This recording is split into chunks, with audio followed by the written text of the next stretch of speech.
The worst manager in the history of the Premier League, Frank de Boer, 7 matches, 7 defeats, 0 goals. If he was coached by Frank, he would learn how to lose because he lost every game. Menerka-nerka, menanti-nanti, itulah yang kini menghinggapi relung jutaan publik sepak bola Indonesia. Dengan penuh harap dalam doanya, mereka dengan sabar menunggu PSSI menunjuk pelatih timnas Indonesia yang tepat. Beberapa nama pelatih muncul, segala kelemahan dan kelebihan pun dipertimbangkan. Namun ada satu pelatih yang mencolok mata, ia adalah Frank de Boer. Nama menir Belanda yang satu ini muncul dan kemudian menimbulkan perdebatan sekaligus kekhawatiran di kalangan netizen. Memang ada apa sih dengan Frank de Boer? Publik sepak bola Indonesia dihebohkan dengan sebuah postingan dari kepala pencari bakat timnas Simon Tahamata. Lewat Instagram pribadinya, Om Simon mengunggah momen berpelukan dengan legenda sekaligus mantan pelatih timnas Belanda Frank de Boer. Jagat lini masa pun geger, netizen langsung mengaitkan hal itu sebagai kode calon pelatih timnas Indonesia berikutnya. Media massa pun sontak latah memberitakannya. Namun setelah ditelisik, pertemuan Om Simon dengan Frank de Boer itu ternyata dalam rangka menghadiri laga persahabatan antara Ajax Legends di Georgia. Terlepas dari maksud inti pertemuan itu, pikiran netizen dibuat mengawang-awang gara-gara postingan Om Simon tersebut. Kecurigaan netizen juga timbul karena pelatih asal Belanda inilah yang dulu sempat direkrut Erick Thohir ketika memegang Inter Milan. Wajar dong kalau publik mengait-ngaitkan hal tersebut.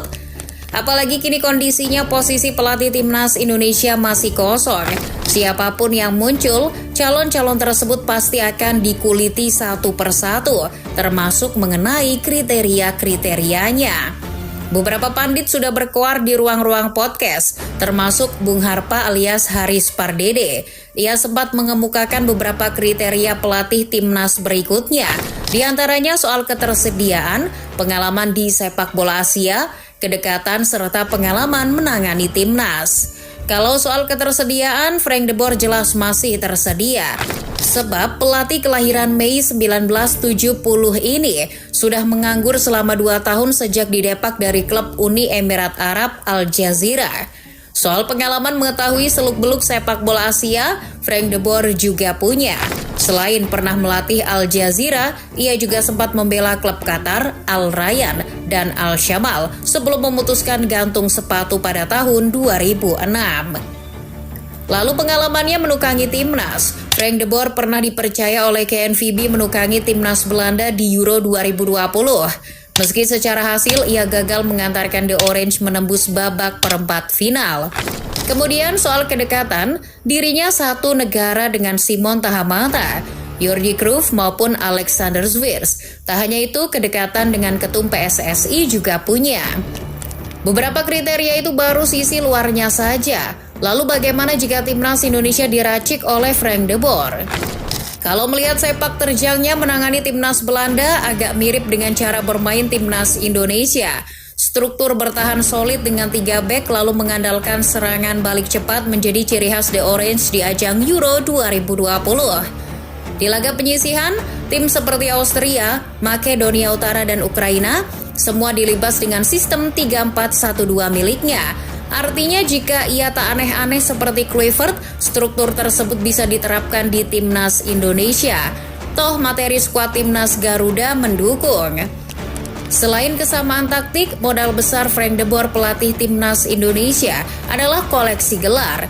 Tidak seperti Kluivert yang nihil gelar sebagai pelatih, Frank de Boer adalah pelatih dengan beberapa koleksi gelar. Gelar terakhir Frank de Boer ketika melatih adalah 2 gelar yang diraih di musim 2018-19 bersama klub MLS Atlanta United. Sebelumnya, gelar pria kelahiran kota Hoorn itu juga melimpah saat menukangi Ajax Amsterdam.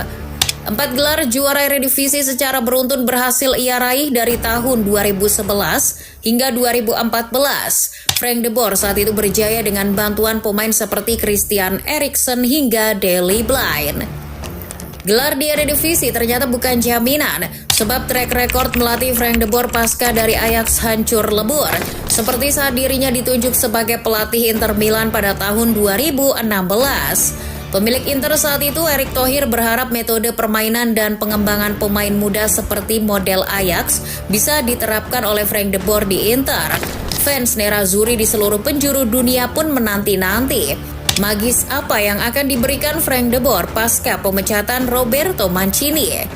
Namun harapan tak selalu selaras dengan keinginan. Fans Inter Milan berbalik kecewa.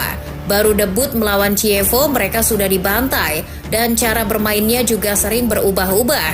Misal dari 3 bek menjadi 4 bek, Frank de Boer layaknya seorang pelatih yang sedang bereksperimen.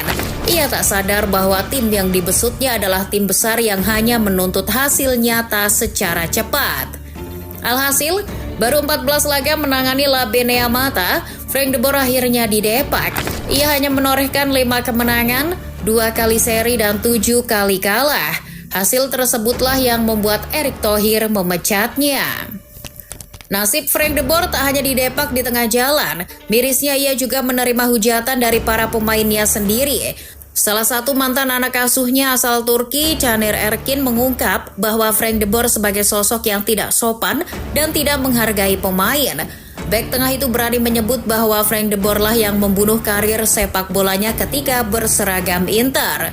Tak hanya Erkin, ex-pemain Inter lainnya Jonathan Biabiani juga menyebut Frank de Boer sebagai pelatih terburuk yang pernah ada.